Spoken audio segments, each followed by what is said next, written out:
Et au Deutéronome 30, 10, si touché par le repentir au fond du cœur, vous revenez à Dieu, le Seigneur votre Dieu vous ramènera et aura pitié de vous. Ainsi, vous serez vainqueurs lorsque vous serez jugés par les hommes qui croient que vous ne devez plus m'accorder mon pardon. Secondement, la glose remarque que ces paroles mêmes se lient avec ce verset « J'ai péché contre vous seul », c'est-à-dire par comparaison avec vous qui seul êtes juste. C'est ce qui fait dire au psalmiste « afin que vous soyez reconnus fidèles, c'est-à-dire que vous paraissiez juste par comparaison avec moi et avec les autres pécheurs ». Psaume 10, 8. Le Seigneur est juste et il aime les justices. Et cela non seulement dans ses actes, mais même dans ses paroles, ce qui est la justice parfaite, comme dit la lettre de Jacques 3, 2. Si quelqu'un ne pêche pas en parole, c'est un homme parfait. Quand vous serez jugé, c'est-à-dire quand vous serez comparé à n'importe quel homme dans le jugement, confère Isaïe 5, 3, soyez juge entre ma vigne et moi. Troisièmement, ces paroles se rapportent au Christ qui seul est sans péché. 1 Pierre 2, 22. Lui qui n'a point commis le péché, et dans la bouche de qui ne s'est pas trouvé le mensonge. Et il est ainsi justifié dans ses paroles par comparaison avec les autres hommes, afin que vous soyez vainqueurs du péché et de la mort et du démon. Confère Apocalypse 5, 5, le lion a vaincu. Et cela lorsque vous serez jugés injustement par Pilate. Confère Job 36, 17, votre cause a été jugée comme celle d'un impie. Troisièmement, lorsque l'apôtre dit que si votre iniquité, il prévient le sens erroné qu'on pourrait tirer du passage qu'il a cité. On aurait pu en effet donner à la conjonction afin que le sens non pas seulement d'effet mais de cause. Il s'ensuivrait ainsi que le péché de l'homme aurait pour fin directe d'exalter la gloire de Dieu. Mais l'apôtre montre que c'est une erreur et donne ainsi à entendre qu'on a mis cette particule par forme de liaison, parce que du péché de David il est résulté la manifestation de la justice divine, et non pour indiquer la cause, comme si le péché de l'homme eût servi à manifester la justice de Dieu. Saint Paul prouve son interprétation en montrant les contradictions du sens contraire au moyen d'inductions tirées d'abord du jugement de Dieu, ensuite du jugement de l'homme. Première induction. L'apôtre, premièrement, expose le sens erroné, secondement, montre la conséquence qui s'en suivrait à ces mots. Que dirons-nous donc? Dieu est-il injuste? Troisièmement, il prouve qu'il y a contradiction en disant non, sans doute. Premièrement, remarquez que l'apôtre, dans ce qui précède, avait fait deux comparaisons, l'une de la vérité de Dieu avec le mensonge de l'homme, Dieu est vrai mais tout homme est menteur, la seconde de la justice de Dieu avec le péché de l'homme d'après les paroles du psaume cité, « J'ai péché contre vous seul afin que vous soyez justifiés ». Quant à la première comparaison, l'apôtre dit « Si l'on doit entendre ces paroles dans le sens que notre injustice exalte directement l'injustice de Dieu, que dirons-nous » C'est-à-dire, nous ne pourrons soutenir les conséquences qui en résultent, car le péché n'est point nécessaire pour exalter la justice de Dieu. Confère livre de l'Ecclésiastique 15, 22. Il ne veut point cette multitude d'enfants infidèles et inutiles. Secondement, il exprime la contradiction qui s'ensuit en disant « Est-ce que Dieu qui manifeste sa colère, c'est-à-dire sa vengeance à l'égard du péché, est injuste ?» Car c'est la conséquence de ce qu'on avance.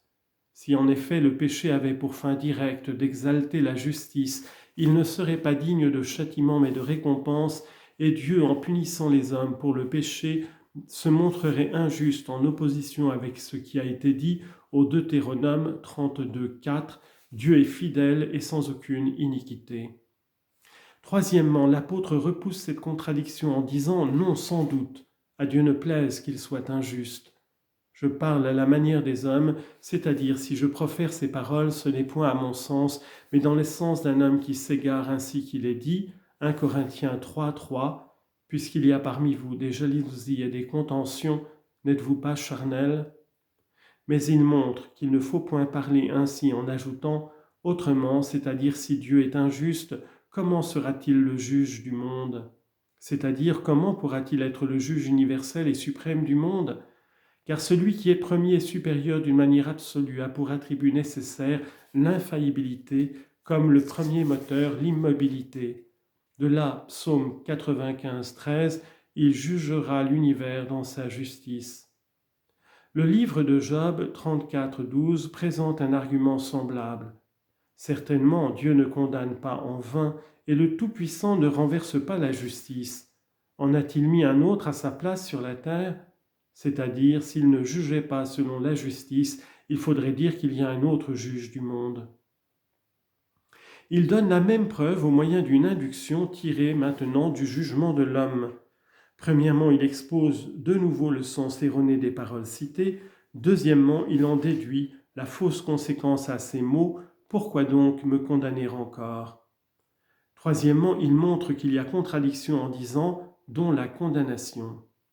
Premièrement, il expose le sens erroné en comparant la vérité de Dieu au mensonge de l'homme, car si par mon mensonge, c'est-à-dire à cause de mon mensonge, la vérité de Dieu est manifeste, en d'autres termes a éclaté davantage pour sa gloire, en sorte que le mensonge de l'homme concourt directement à procurer la gloire de Dieu, malgré ce que dit Job 13, 7, Dieu a-t-il besoin de votre mensonge? Il en résulte une double contradiction que l'apôtre indique aussitôt. La première, c'est que l'homme ne devrait pas être réputé pécheur pour le mensonge dès lors que son mensonge a directement pour fin la gloire de Dieu. Ainsi saint Paul ajoute-t-il, « Pourquoi donc ?» c'est-à-dire, « Pourquoi même maintenant suis-je moi-même condamné? Ou suis-je regardé comme pécheur par les hommes à cause d'un mensonge ?» Confère Sagesse 17, 10, « L'iniquité est timide, elle est livrée à la condamnation de tous, c'est-à-dire qu'au jugement, les pécheurs sont condamnés par tout le monde. » La seconde contradiction, c'est que ce sens donne lieu à une fausse interprétation contre les apôtres, car de ce qu'ils prêchaient que la surabondance de la grâce de Jésus-Christ couvrait l'abondance du péché, confère Romains 5, 20, là où le péché a abondé, la grâce a surabondé, on blasphémait contre eux comme s'ils eussent dit que les hommes devaient faire le mal pour obtenir le bien. Or, telle serait la conséquence si le mensonge de l'homme avait directement pour fin d'exalter la gloire de Dieu et sa vérité. C'est pourquoi l'apôtre dit « Nous ferons donc le mal, c'est-à-dire nous pécherons et enseignerons le mensonge afin qu'il en sorte du bien, en d'autres termes, pour que la vérité de Dieu et sa justice soient exaltées, ainsi qu'on le dit en blasphémant contre nous, ou plutôt comme quelques-uns nous le font dire en blasphémant, confère 1 Corinthiens 4, 13, on nous blasphème et nous prions. Comme encore quelques personnes nous accusent de l'enseigner en dénaturant nos paroles. Confère 2 Pierre 3, 16, que des hommes ignorants et légers détournent à de mauvais sens. Or l'apôtre repousse ces accusations en ajoutant « dont la condamnation sera légitime, c'est-à-dire la condamnation de ceux qui font le mal pour en faire sortir le bien. » Car de même qu'on ne doit pas raisonner du vrai au faux, de même on ne doit pas tendre par le mal à une fin qui est bonne. Confère Jérémie 12, 1. Pourquoi tous ceux qui vivent dans les prévarications et dans l'iniquité sont-ils heureux? Parole qui s'applique aux impies. Ou bien leur condamnation, c'est-à-dire de ceux qui nous imputent faussement ces erreurs, est légitime, car ceux qui pervertissent la sainte doctrine sont jugement condamnés. Confère Apocalypse 22, 18, « Si quelqu'un ajoute à ses écrits, Dieu versera sur lui les plaies décrites dans ce livre. » Leçon 2, chapitre 3, versets 9 à 20. « Quoi donc, sommes-nous préférables aux gentils? Nullement, car nous avons vaincu les Juifs et les Grecs, car nous avons convaincu les Juifs et les Grecs d'être sous le péché. Selon qu'il est écrit, il n'y a pas un seul juste. Il n'y a personne qui ait de l'intelligence, il n'y a personne qui cherche Dieu. Tous se sont détournés, tous sont devenus inutiles. Il n'en est pas qui fasse le bien, il n'en est pas un seul. Leur gosier est un sépulcre ouvert, leur langue un instrument de fraude, un venin d'aspic est sur leurs lèvres. Leur bouche est remplie de malédiction et d'amertume, leurs pieds sont agiles pour répandre le sang. La destruction et le malheur sont dans leur voie, et la voie de la paix, ils ne l'ont pas connue. La crainte de Dieu n'est pas devant leurs yeux. Or nous savons que toutes les paroles de la loi s'adressent à eux qui sont sous la loi, de sorte que toute bouche soit fermée et que tout le monde soit soumis à Dieu. Parce que nul homme ne sera justifié devant lui par les œuvres de la loi, car la loi ne donne que la connaissance du péché. Commentaire de saint Thomas. L'avantage des Juifs sur les gentils quant au bienfait divin étant démontré, l'apôtre réfute ici la vaine gloire par laquelle les Juifs se préféraient aux gentils convertis à la foi. Et d'abord il énonce sa proposition, ensuite l'approuve en disant « Nous avons convaincu ». Il dit donc « On a demandé quel était l'avantage des Juifs, le voici. D'abord les oracles de Dieu ont été confiés à leur nation. Que dirons-nous donc, nous Juifs convertis à la foi ? Leur sommes-nous préférables, c'est-à-dire sommes-nous préférables aux gentils également convertis ?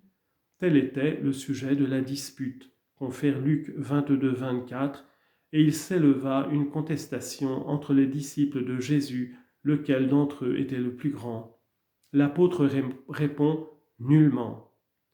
Ceci paraît contradictoire avec ce qui précède, que l'avantage des Juifs était grand et de toute manière.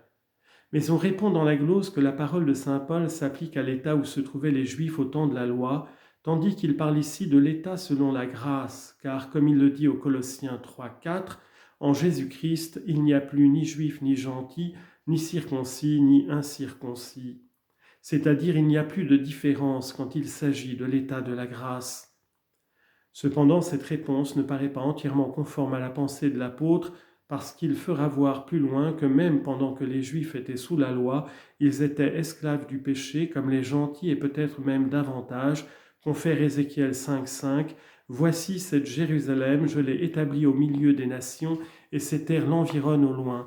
Elle a méprisé mes jugements, avec plus d'impiété que les nations étrangères. » Il faut donc dire que saint Paul a établi dans ce qui précède la prérogative des bienfaits de Dieu. C'est pour cela qu'il n'a point dit que le juif était meilleur qu'un autre, mais qu'il avait été gratifié de quelque chose en plus que les autres peuples. Ici, il s'attache à la prééminence des personnes parce que ceux qui ont reçu les bienfaits de Dieu n'en ont pas fait l'usage qu'ils devaient. En disant « nous avons convaincu », il énonce sa proposition. Et d'abord, il déclare que les Juifs ne l'emportent pas sur les gentils sous le rapport de l'état de péché, qu'ils ne l'emportent pas sous le rapport de la justice à ces mots, verset 21, mais maintenant la justice sans la loi.